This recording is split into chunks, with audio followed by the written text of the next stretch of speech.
Bonjour mesdames. Alors on est encore dans la suite de Kabbalat Torah, Besimcha ou Bepnimiut, dans le Hemsher, dans la suite et dans de l'atmosphère du don de la Torah. Et je voudrais vous faire partager aujourd'hui quelques nékoudotes de ce que le Rabbi explique sur l'importance du rôle des femmes juives. On voit que dans deux événements fondamentaux pour le peuple juif, les femmes ont eu un rôle primordial. C'est celui de la fête, pendant la fête de Pessah. C'est grâce aux femmes que la Géoulat Mitzrayim a pu avoir lieu, que la délivrance d'Égypte a pu avoir lieu. Et à Matan Torah, on voit aussi la grandeur des femmes, et on va l'expliquer tout à l'heure.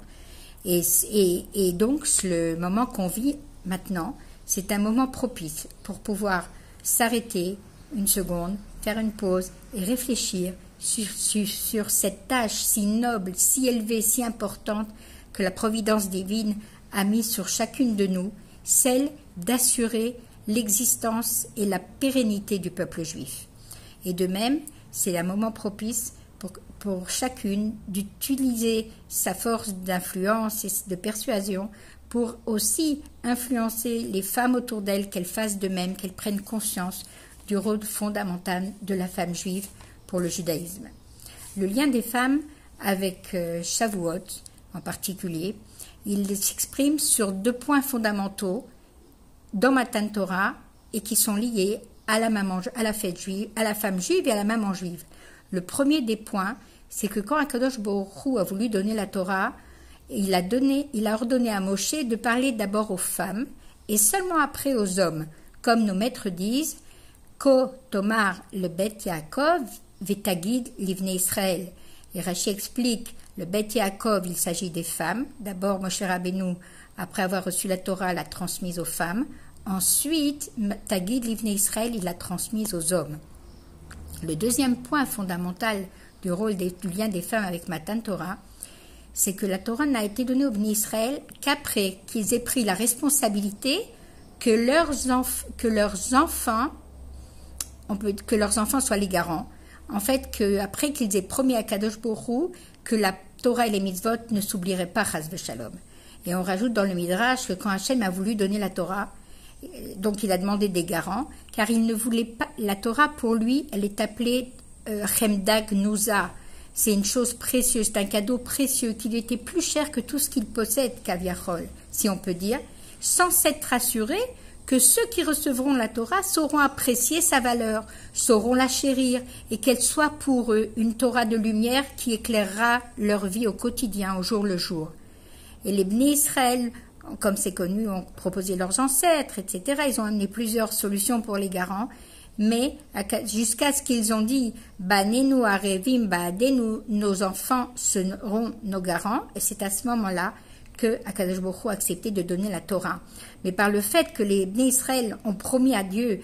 que les enfants seront les garants, ils ont fait la promesse que d'éduquer leurs enfants, de transmettre la Torah à leurs enfants. Ils ont fait la promesse que le judaïsme ne sera transmis, que la Torah sera chérie à travers l'éducation qu'on va donner à nos enfants, sans faire de différence entre le fait que mon fils il est plus chacham que l'autre, et que cet enfant il me donne plus de nachat que l'autre, que celui-là est plus intelligent que l'autre, sans faire aucune différence.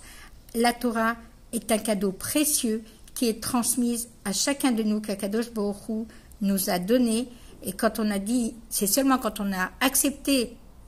cette chose-là, de transmettre la Torah, qu'Akadosh Baruch Hu nous l'a donné. Tout ça pour en arriver au fait qu'on comprend évidemment que si les enfants sont les garants de la Torah, pour une grande part, l'accomplissement de Torah et mitzvot, elle dépend de la femme qui, elle, doit non seulement encourager son mari à étudier la Torah, mais c'est sur elle que repose toute la conduite de la maison, sur les bases du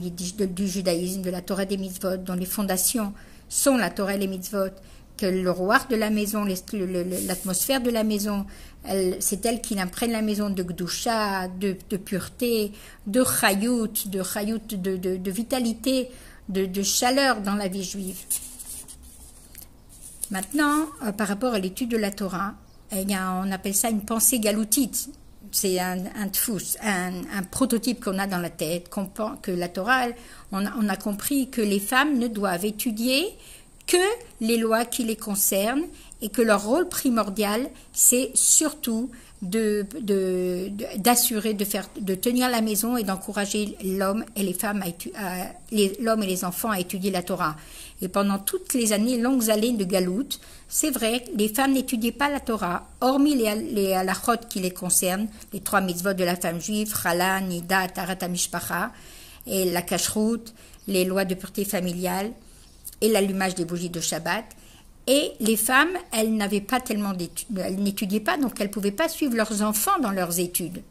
À part quelques figures, femmes particulières de l'histoire juive qui ont eu une place importante dans la Torah. Mais de manière générale, l'occupation principale de la femme, c'était, et c'est encore peut-être, mais nous on a un plus, qu'on verra tout à l'heure, que l'occupation principale de la femme est de faire grandir les enfants matériellement, de préparer les repas, de nettoyer la maison, de laver les vêtements. Bref, la responsabilité de la femme, c'est de tenir la maison et de permettre, en résumé, à son mari d'étudier la Torah, à veiller au respect des mitzvot et de l'éducation.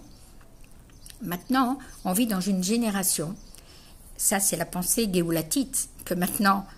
il faut vivre avec l'optique de la Géoula. Selon Torah Kabbalah et la Chassidoute, le mari est appelé le mashpia, celui qui donne, celui qui transmet, et la femme est appelée le mekabel, celui qui reçoit. Pendant la galoute, celui qui reçoit est en dessous, si on peut le dire, à un niveau plus bas que celui qui donne, cela parce qu'il a besoin de lui. Mais dans l'ère messianique, dans la Géoula Mitit V'Ashlema, se révélera ceux qui pendant l'exil étaient derrière les coulisses, et là-bas, le nom du Mekabel est beaucoup plus élevé dans sa source que celle du Mashpia. Donc la femme, la source de la femme est beaucoup plus élevée que celle du mari. Et c'est pour ça qu'on dit que quand la Géoula viendra, on verra la grandeur de la femme sera la couronne de son mari. Pendant la galoute, la connaissance sur ce point est tellement cachée et est voilée, mais dans la Géoula, elle se révélera. Et on voit de nos jours que la grandeur de la femme juive et la valeur de la femme juive va en se dévoilant de plus en plus, en grandissant, et on se rapproche du niveau de ce qu'elle aura dans la Géoula, et sur le terrain, cela s'exprime dans plusieurs domaines. Le premier domaine, dans l'étude de la Torah. On voit dans notre génération combien les femmes, oui, étudient la Torah, et pas seulement les lois qui les concernent, les 3 mitzvot de la femme juive, qu'elles sont obligées de connaître, et pas seulement la halacha, les lois qu'elles peuvent étudier, mais elles étudient aussi toutes les matières de la Torah, la Mishnah, la Parasha, tous les domaines du judaïsme, tout ce qui touche à la vie quotidienne, et elles ont aussi accès de nos jours, en particulier à Torah Chassidut, qui concrètement dans l'action rentre dans la catégorie des halachot que les femmes ont besoin de connaître, puisque grâce à l'étude de la Chassidut, on accomplit la mitzvah d'aimer Hachem et de craindre Dieu, et que ces 2 mitzvot, ce sont des mitzvot que les femmes sont tenues d'accomplir. En plus de cela, on voit maintenant de nos jours combien les femmes, elles sont mashkiyot, elles s'investissent dans l'étude de la Torah par le respect de la hora du rabbi de faire chitat. On a rappelé à Shavuot que Shavuot c'était aussi le don de la Torah. C'est le don de la Torah, c'est kashour avec la Iloula de David Amelech et du Baal Shem Tov, qu'on a reçu la Torah de Moshe Rabbeinu. David Amelech nous a transmis les Teilim et le Baal Shem Tov nous a transmis la Chassidut qui a été rédigée à l'écrit à travers le Tanya qu'a écrit l'Admour Hazaken. Et que ce livre de Chitat ramène, on étudie chaque jour donc une partie du Chumash, la Torah que Moshe nous a donnée, une partie du Sefer HaTanya, la Torah Chassidut, et on lit les Teilim qui sont partagés chaque jour, et on voit combien de femmes, même qui ne sont pas forcément Chabad, elles prennent sur elles d'étudier le Chitat, et combien elle aura bien insisté sur cette étude qui est une bracha, une protection pour toutes les familles juives et pour chacun. Et elle aura bien insisté encore plus, et c'est important de le mentionner maintenant, d'étudier la paracha, la lumière de la Chassidut, en particulier les sujets de Inyané Mashiach et Géoula, car on se rapproche à grands pas de la Géoula. Et en conséquence directe de cela, alors les femmes qui ont accès à l'étude, elles peuvent transmettre ce qu'elles ont étudié à leurs enfants, elles peuvent les aider dans leur étude, et ce qui n'était pas le cas dans les générations précédentes, comme on l'a vu, et elles peuvent maintenant même interroger leurs enfants et les suivre. Et on voit donc que le niveau spirituel des femmes, grâce à l'étude, leur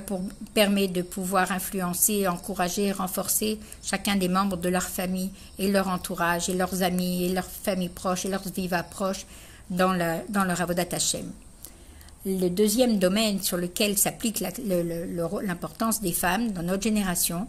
c'est que les femmes, elles peuvent faire des actions communautaires qui ont un rôle spirituel exceptionnel. Elles ont des forces d'organiser des événements de diffusion du judaïsme, des sources de la chassidoute qu'on n'avait jamais vues auparavant, à un point qu'on voit que ce